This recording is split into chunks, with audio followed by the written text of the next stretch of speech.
সনাতন ধর্মাবলম্বীদের আরাধ্য ভগবান শ্রীকৃষ্ণের জন্মতিথি শুভ জন্মাষ্টমী আজ। ধর্মীয় ভাবগাম্ভীর্য ও আনন্দ উৎসবের দিনটি পালন করছে দেশের হিন্দু সম্প্রদায়। সকাল থেকে রাজধানীর ঢাকেশ্বরী মন্দিরে শুরু হয় জন্মাষ্টমীর আনুষ্ঠানিকতা।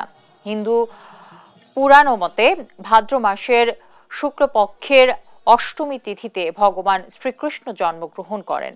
সনাতন ধর্মাবলম্বীদের বিশ্বাস, পাশবিক শক্তি যখন ন্যায় নীতি, সত্য ও সুন্দরকে গ্রাস করতে উদ্যত হয়েছিল, তখন সেই শক্তিকে দমন করে মানব জাতির কল্যাণ ও ন্যায় নীতি প্রতিষ্ঠার জন্য মানবতার ভগবান শ্রীকৃষ্ণের আবির্ভাব ঘটেছিল।